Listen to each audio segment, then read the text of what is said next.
Well, we have reached it. The end of the line.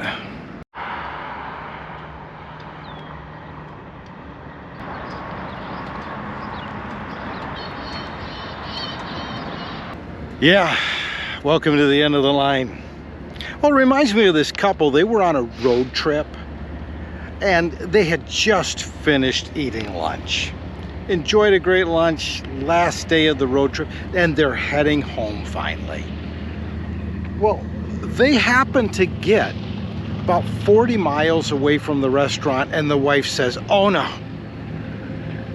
I forgot my glasses at the restaurant." Oh, the husband rolls his eyes and says, "I can't believe it. Again. You're always forgetting something. You're always leaving something behind." And he turns the car around, and for the next 40 minutes driving back to the restaurant to get her glasses, he does nothing but gripe and complain about how she always forgets everything. Well, they finally get to the restaurant. The wife says, "Just wait here. I'll be back in a minute. I'll go in and get my glasses." And the husband says, "Well, while you're in there, would you also get my hat and my credit card?"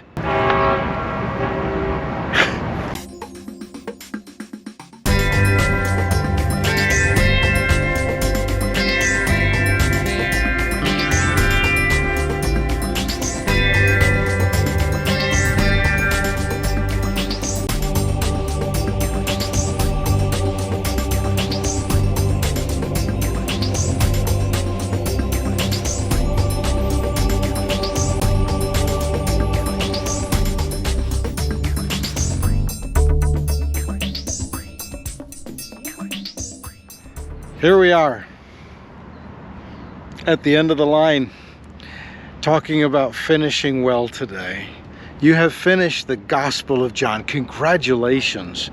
And I hope you've enjoyed the time spent in the commentary and the devotionals to help you grow in your faith and to learn more about how much God really does care about you. And come, like John said, to a place where you believe and your faith grows deeply.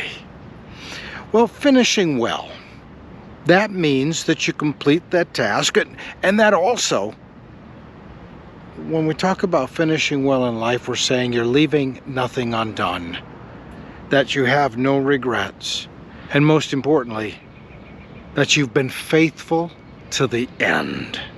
When we look at the 12 apostles, John is the only one of the 12 who actually died a natural death. The others were all martyred for their faith. The Apostle John addresses this in the end of his gospel. Now, mind you, this is the last of the 4 gospels written.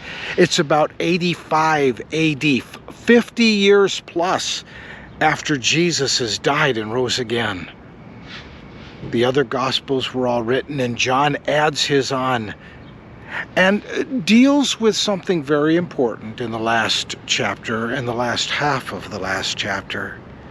In verses 20 through 23, Peter turned and saw the disciple whom Jesus loved following them. He was the one who had leaned back against Jesus at supper to ask, "Lord, who's going to betray you?" When Peter saw him, he asked, "So Lord, what about him?" Well, Jesus answered, "If I want him to remain until I return, what is that to you? You follow me." And because of this, the rumor spread among the brothers that this disciple would never die. But Jesus did not say that he would not die, but only, "If I want him to remain until I come, what is that to you?" You know, Jesus had told Peter about the death that Peter was going to experience. And Peter wondered about John. But Jesus' correction is a correction for all of us. You know, what he does in the life of another disciple, that's really not your concern. You follow me. You and I are called to our own relationship and a faithful relationship with God. Peter concerned himself with what John did. Jesus focused him back on what he was going to do. But for us to look at what John did is helpful for us to be able to see what we should do.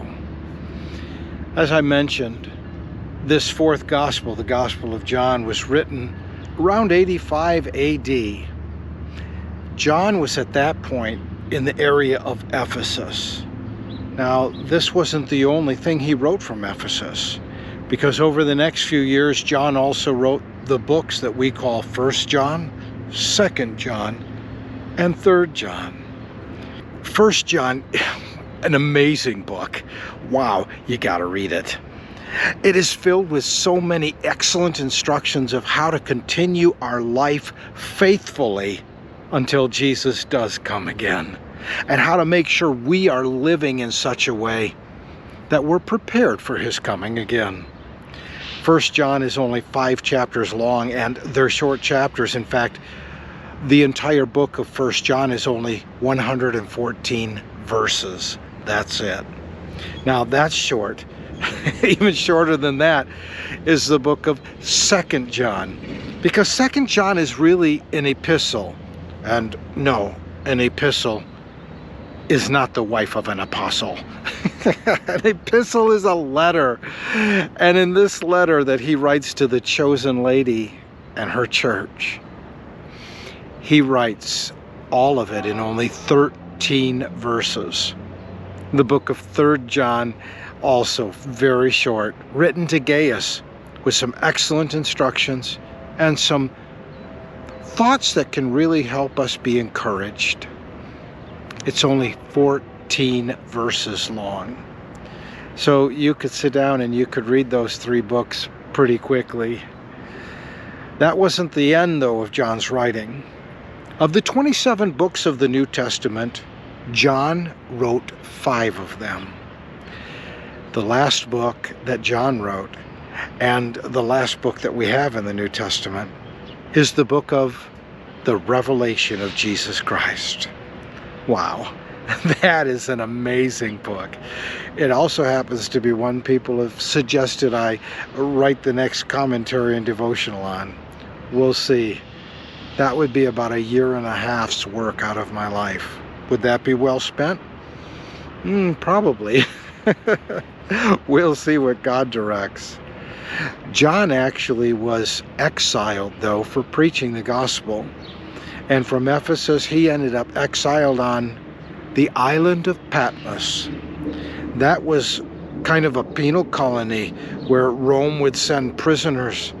And there on the island of Patmos, Jesus appears to John. And wow, the rest of that book is just incredible. So we have the Gospel of John, 1st, 2nd, and 3rd John, and the book of the Revelation of Jesus Christ.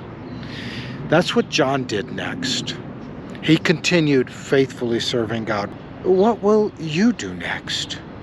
That's really what you need to answer. Well, I hope you'll finish the New Testament in our 1-year reading schedule and continue to be just like John. We'll learn from him. Be faithful to the end and finish well. Thanks so much for joining us in our 40 days through the Gospel of John.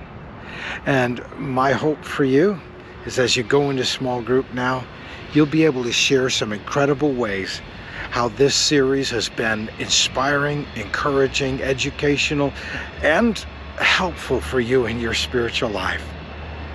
Thank you again. God bless you. I love you, dear ones.